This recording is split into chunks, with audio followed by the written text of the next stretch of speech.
Bonjour à toutes et bonjour à tous, je suis ravie de vous retrouver pour vous présenter un tarot. Et oui, pour ceux qui me suivaient, et je vous en remercie d'être toujours aussi fidèles au post et me laisser de gentils commentaires. Donc en fait, voilà, je suis quelqu'un qui aime beaucoup le tarot, je suis astrologue et tarologue. Et le tarot, donc, est vraiment, voilà, pour moi, un des outils les plus parlants. Bien sûr, il y a plein d'oracles qui sont super aussi, hein. Voilà, mais j'aime beaucoup, j'ai une petite préférence pour le tarot. Alors, celui-ci m'avait euh, attiré l'œil. Je pense qu'il y a une certaine douceur asiatique que je trouvais très très belle sur cette photo. Voilà, donc je l'avais acheté cet été. Et je n'avais pas eu le temps de vous le présenter. Alors, donc, il s'agit du Tarot des Contes et légendes du monde aux éditions Vega. Alors, j'aime beaucoup les éditions Vega pour cette raison, c'est-à-dire que, entre autres, hein, cet éditeur qui fait partie du groupe Très Daniel présente beaucoup de tarot, d'oracle en lien avec le monde et les spiritualités du monde entier. Voilà, donc je trouve ça toujours très intéressant et enrichissant. Et ce tarot en fait partie. Voilà, donc il a été créé par Yoshitani. Alors au niveau de l'illustration, je ne sais pas si c'est l'auteur qui les a fait ou pas. En tout cas, voilà, c'est un tarot qui se base bien sûr sur le tarot Rider-Waite traditionnel, et à chaque, je dirais à chaque arcane a été rattaché un conte, mais vraiment un conte qui est extrait de la sagesse du monde entier à travers tous les pays. Donc c'est super intéressant. Voilà, donc il est très très beau. C'est dans une boîte cartonnée avec un, vous voyez ce revêtement, je ne sais pas comment il s'appelle, il est très efficace. Ça permet de ne pas avoir des traces de doigts dessus. Voilà, de ne pas garder les traces de doigts lorsque c'est sombre, noir ou même là bleu foncé. Donc là le coffret est bleu foncé, excusez-moi, avec des dorures. Voilà. Donc en boîte solide dans un petit pochon bleu nuit, très très joli. Donc il y a bien sûr un livre. Voilà. Hop. Je vais le mettre ici. Je ne sais pas si vous le voyez bien. Hop. Si je fais ça. Non, c'est pas mieux. On va le mettre comme ça. Alors.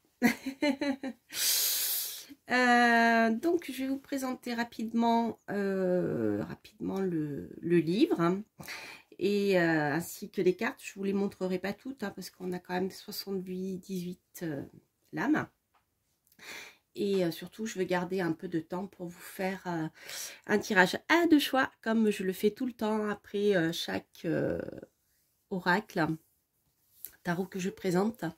Parfois certains livres aussi que j'utilise comme des oracles, ceux qui peuvent s'y prêter bien sûr. Voilà, je vous propose un tirage à deux choix à la fin de cette review. Voilà. Alors, excusez-moi, le livre d'accompagnement, il fait environ pas tout à fait 100 pages. Voilà.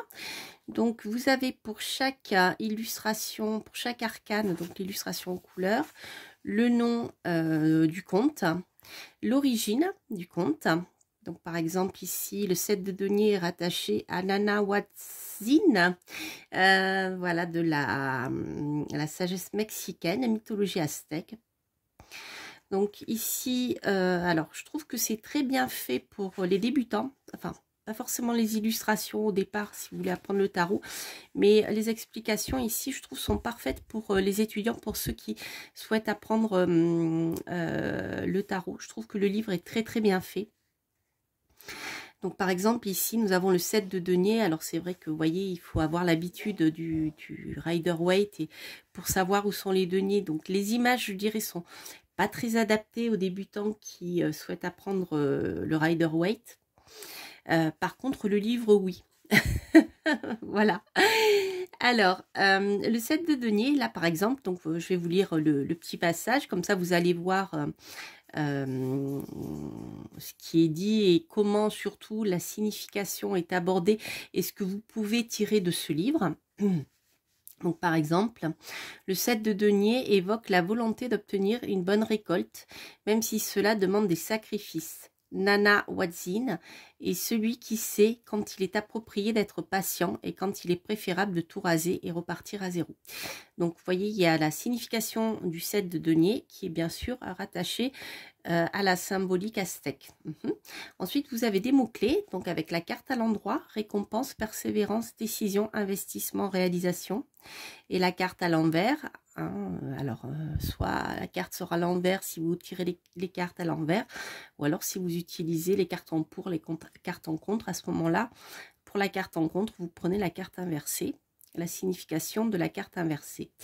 Manque de clairvoyance, paresse, procrastination, revers de fortune, les amis. Voilà. Donc, pour chaque arcane mineur, vous avez cette présentation. Donc là, vous voyez encore la Llorona, le Mexique, pour le folklore. Vous retrouverez la chanson, d'ailleurs, la légende de la Llorona dans la chanson de... Ah, zut, comment elle s'appelle, Lassa. Lassa de Sela, qui n'est plus de ce monde, mais vous verrez, la Llorona figure dans cette chanson, figure dans son premier album, c'est vraiment super, moi j'adore. Voilà, c'est pas par hasard, je pense que je tombe dessus. Ensuite, pour les arcanes majeurs. Alors, super, apparemment, on a les tirages. Ok, je vous présenterai les tirages. Donc pour les arcanes majeurs, vous avez la même chose. Voilà. Donc ici, donc le mât s'appelle la folle. La folle. Pardon, je ne sais pas pourquoi je le dis en italien. Donc c'est un conte de fées du Danemark. Voilà. Alors au début du livre, donc vous allez trouver plein de tirages. Donc, moi je n'ai pas eu le temps encore de les regarder. J'ai surtout travaillé avec le jeu. Donc on va découvrir le début du livre ensemble. C'est vrai que je ne prends pas toujours le temps de lire les livres. Parfois oui, mais pas tout le temps. Ça dépend si j'ai le temps ou pas en fait. Voilà. Alors, donc ici vous avez une introduction de l'auteur qui explique pourquoi et comment ce tarot combine la mythologie et le folklore des contes de fées à travers le monde, et comment voilà ça a été rattaché au tarot traditionnel. Un petit conseil pour lire le tarot avec les arcanes majeures, les arcanes mineures et les suites pour les mineurs avec les coupes, les écus, les épées et le bâton. Les écus, ce sont les deniers. Voilà, ça je trouve ça intéressant pour justement pour les débutants qui souhaitent apprendre les arcanes mineures, parce qu'on a des mots-clés qui permettent de comprendre, par exemple, eh bien, si vous tirez des coupes, dans quel domaine cela peut vous parler. Hein. Par exemple, eh bien là, l'auteur nous parle de spiritualité, d'eau d'émotion, de sentiments, les écus ou les deniers, le matérialisme, la terre, la richesse, la physicalité, tout ce qui est tangible, les épées, l'intellect, l'air, la compréhension, l'esprit, et les bâtons, la créativité, le feu, la vitalité et le cœur. Voilà. Alors, de la même manière, et ça je trouve ça super intéressant pour apprendre les arcanes mineures, je trouve que le livre est très bien fait. Donc ici vous avez la signification de l'as, du 2, du 3. Voilà, l'as pour le début, l'inspiration, le 2 pour l'équilibre, le choix, le 3 pour le mouvement ou le vacillement, l'élévation, etc. Voilà. Ensuite, la signification des cartes à l'endroit et à l'envers. Ensuite, alors les tirages. Donc ici, vous avez quelques exemples de tirages. Donc le premier, un tirage à une carte qui permet de répondre par oui ou par non. Voilà. Ou alors simplement, si vous voulez tirer une carte pour le jour en question. Moi, je le fais tous les matins. Je tire le tarot et le petit Lenormand, l'oracle. Voilà. Et je trouve que c'est super en plus pour apprendre le tarot. Le tirage à 3 cartes. Alors, comment... Ok, donc ici vous avez plusieurs tirages à 3 cartes. Alors, celui-ci, je ne sais pas si vous voyez bien à l'écran, que j'ai le soleil qui commence à donner. Donc, vous avez ici l'option 2, si par exemple, pour faire un choix dans une situation, l'option 1, l'option 2, est ce que vous devez prendre en considération. Dans le cas d'une relation, vous avez ce que l'autre personne souhaite, ce que vous souhaitez, où cette conversation vous mène. Lorsque vous faites face à des problèmes de communication. Donc, vous voyez, en fait, le tirage à 3 cartes n'est pas forcément abordé sous l'angle présent, passé, présent, futur, ou oui, non et la synthèse. C'est encore une autre approche. Donc, c'est toujours... j'aime toujours regarder différents tirages comme ça, parce que ça peut donner des idées. Après, vous pouvez tout à fait inventer d'ailleurs vos propres tirages. Et déjà, pour des débutants, ça peut être sympa. Vous voyez ? Voilà, ici, quand vous avez un problème de choix, voilà, ce premier tirage, option 1, option 2, et ce qu'il est important de prendre en considération. Et là, dans le cas d'une relation, voilà. Si vous souhaitez discuter avec quelqu'un pour améliorer certaines choses, etc. Donc, voilà. Je trouve que c'est intéressant, par exemple, si vous êtes en couple, etc., ou si vous voulez vivre avec quelqu'un, si quelqu'un, voilà, vous savez que vous l'aimez, mais vous ne savez pas si l'autre personne a les mêmes désirs que vous, ça peut vous donner des petits tuyaux. Ensuite, le tirage à 5 cartes, voilà, qui est inspiré du tirage en croix. Donc ici, nous avons le présent au centre, le passé ici, l'avenir potentiel ici, le futur dormant, les choses qui pourraient se passer et les influences invisibles, ce qui va influencer un peu excusez-moi, la situation et en lien avec la question, bien sûr. Voilà. Ok. Alors, je regarde. Donc, on n'a pas l'analyse en fait du tirage. Vous avez les cartes qui sont sorties, mais vous n'avez pas l'analyse après. Hein. C'est juste les cartes qui sont prises en exemple. Voilà. Ensuite, voici alors un exemple d'interprétation de la carte.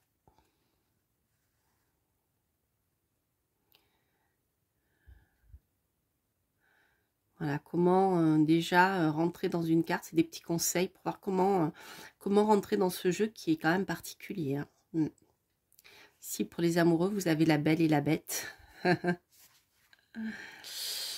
Voilà. Donc ça, c'est un dernier conseil pour voilà, faire travailler, je dirais, votre subconscient et vous mettre petit à petit en lien avec le jeu. Alors, je vais vous montrer les cartes. Donc, les cartes sont de format tarot.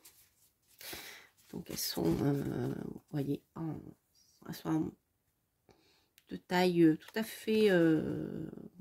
moi, j'ai une petite main. Vous voyez, donc c'est super... c'est super pour ceux qui ont des mains, des petites mains. Voilà, les cartes sont pas petites, mais elles sont de, je dirais, taille tarot normale. Voilà. Alors, au niveau de la qualité, elles sont assez épaisses, je trouve. Elles sont plutôt glossies un peu. Voilà. Donc, elles glissent bien, mais moins que si elles étaient brillantes, en fait. Et elles sont de très bonne qualité. Je trouve qu'elles reviennent bien. Elles sont, je trouve, assez épaisses. Hein. Voilà. Donc là, le joli dos. Qui ne vous permet pas de... par contre... ah si. Non. Voilà, vous voyez quand c'est à l'endroit ou à l'envers. Hein. Ensuite, donc, le bord est couleur carton. Il n'est pas blanc, quoique. Si, plutôt blanc. D'ailleurs, il n'est pas gris. Voilà. Et donc ensuite, vous avez ce genre de carte. Alors, bien sûr, comme je l'ai déjà utilisé, elles sont mélangées. Donc, je vais vous en montrer quelques-unes. Vous voyez la reine de bâton. Ici, on a l'illustration qui est rattachée à un conte, je suppose, de Tahiti, en tout cas de ces coins-là. Le 4 d'épée. Je suppose, vu les dessins ici, c'est plutôt nordique. C'est Fenrir, je crois. Hein, ça y ressemble. Alors, le pan. Le roi de bâton. La lune, donc ça c'est la carte qui a été utilisée pour illustrer le coffret. Une 5 de bâton. On est plutôt en Indonésie, on dirait. Ou en Thaïlande. Je suis plutôt Indonésie. Quoique. Le 7 de bâton.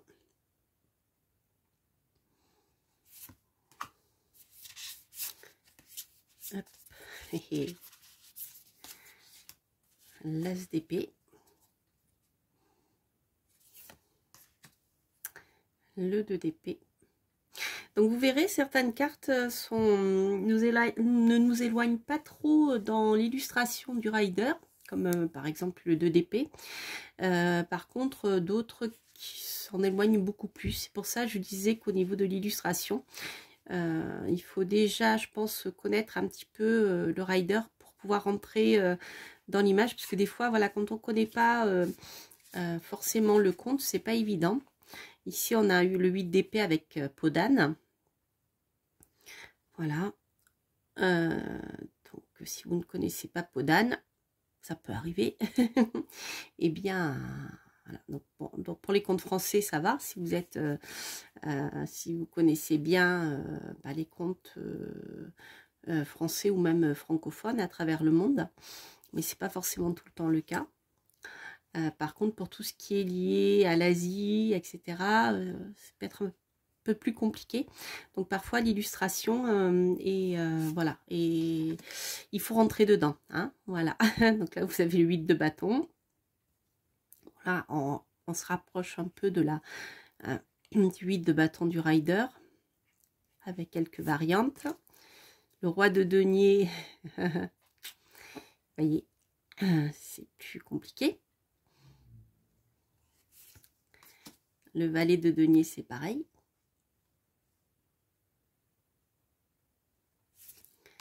Le cavalier de denier.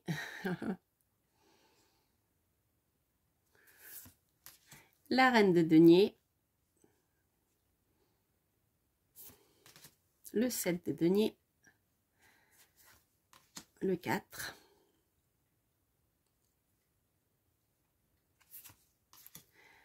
Le 10 de coupe.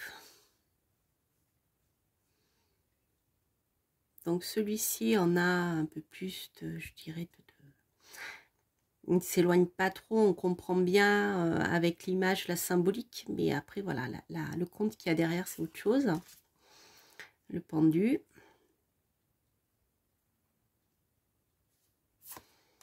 Le 7 de coupe. Avec Aladin. L'as de denier.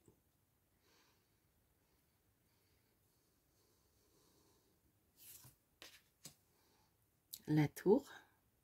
Maison Dieu.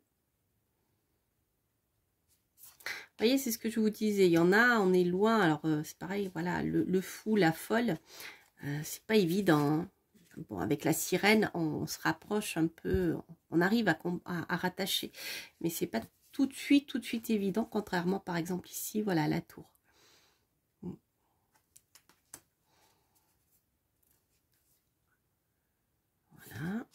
cavalier d'épée. On est plutôt en Mongolie, je suppose. La reine d'épée, Japon. Je sais pas si vous voyez derrière les têtes. Voilà. Le valet d'épée, pardon. Tempérance.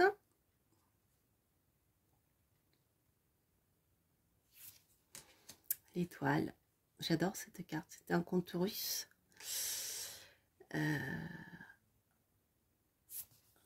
L'ermite.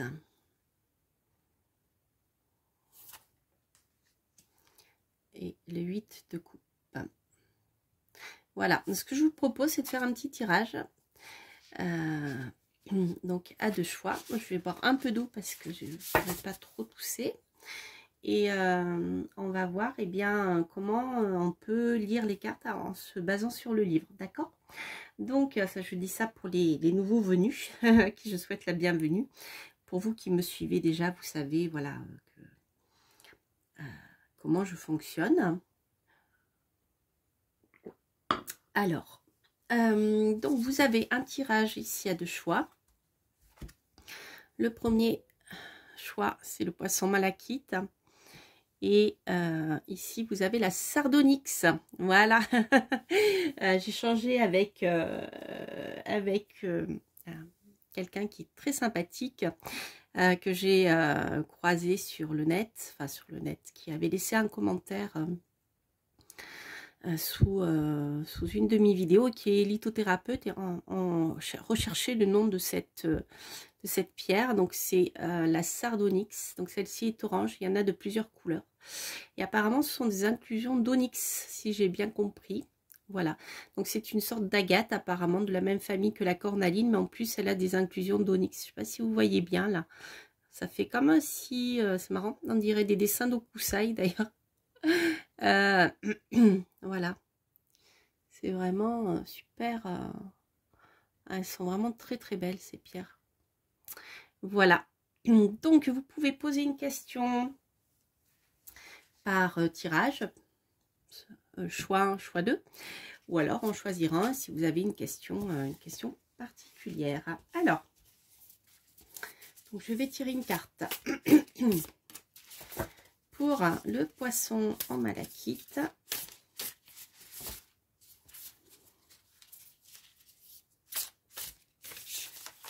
Enfin, elle est tombée, c'est pas retourné, on va la prendre. Et je vais tirer ensuite une autre carte pour la Sardonyx. Voilà. Donc pour le premier tirage, pour vous qui avez choisi la malachite, eh bien écoutez les amis, nous avons ici la reine de bâton. Alors la reine de bâton, c'est une carte qui nous indique déjà beaucoup d'activités, quelqu'un qui gère bien ses affaires, qui va de l'avant, c'est une chef d'entreprise.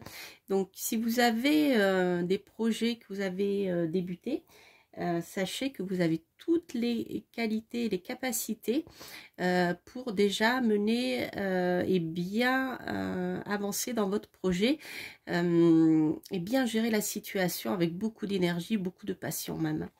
Alors, on va voir avec le livre ce que vous pouvez trouver dedans. Alors, je regardais s'il y avait un sommaire. Non, il n'y a pas de sommaire. Il n'y a pas de sommaire, mais en fait, les cartes sont classées par couleur, donc c'est assez facile de retrouver en feuilletant. Donc c'est Hawaï, hein. C'est pas Tahiti. Alors, donc Pélé, c'est une divinité hawaïenne. Je vais vous lire le texte et les mots-clés. Donc, la reine de bâton représente une force ardente. Les colères de la déesse des volcans Pélé peuvent être destructrices, mais ses bénédictions sont tout aussi puissantes. Elle est la force créative de la danse, la substance nourricière d'un sol riche et la puissance impétueuse d'une explosion. Voilà ce que je vous disais, il y a beaucoup d'énergie dans cette carte. Donc au niveau de la carte à l'endroit, les mots-clés sont optimisme, indépendance, confiance en soi, passion et verbe. Donc vous voyez, vous menez bien votre barque. Alors, si la carte était inversée, ça nous parlerait plutôt de jalousie, de rancune, d'avarice, de destruction, d'exigence. Donc on dirait que c'est pour les défauts un peu de cette reine de bâton. Alors, ensuite, pour vous qui avez choisi la Sardonyx, nous avons l'empereur. Alors, l'empereur, ben, c'est pareil, hein, les amis. C'est une carte de construction, de stabilité. Donc, si vous êtes à la recherche de stabiliser votre vie sur le plan matériel ou autre, sachez que l'empereur est une très bonne carte pour vous, puisque c'est une carte déjà d'affirmation, un peu comme la reine de bâton, mais avec le côté un peu plus rigide de l'empereur. Surtout, il y a cette notion de construire et de stabiliser, parce que c'est la carte numéro 4. L'arcane en numérologie, le 4, c'est la stabilité, la construction. Voilà, d'ailleurs vous voyez un château derrière qui est déjà bien construit. Alors, donc c'est une carte très positive pour tout ce qui est en lien avec vos projets, bien sûr, vos affaires, mais aussi si vous souhaitez stabiliser une vie sentimentale, habiter une maison, etc.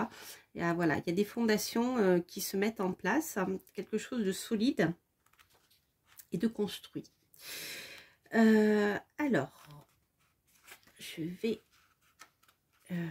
alors ici, si vous avez le roi Arthur, hein, donc légende celtique de Grande-Bretagne, l'empereur est la figure paternelle par excellence. Guerrier et conquérant, le roi Arthur règne sur son royaume et sur ses chevaliers parfois indisciplinés. D'une main juste et ferme, il apaise les dissensions, défend les faibles et met son savoir et sa clémence au service de tous ses sujets. Ici, nous avons la stabilité dans les cartes à l'endroit, le leadership, la bravoure, les mesures audacieuses et la structure. Voilà, c'est ça, la structure. Dans le cas où la lame serait inversée, ou surtout pour ses défauts, on nous parle d'immaturité, de mesquinerie, de rigidité, de domination et de colère. Il y a une sorte de... voilà, de rigidité excessive dans le côté sombre de l'empereur. Voilà les amis, et bien écoutez, j'espère que cette revue tirage vous aura plu. Donc il s'agissait du tarot des contes et légendes du monde par Yoshi Yoshitani.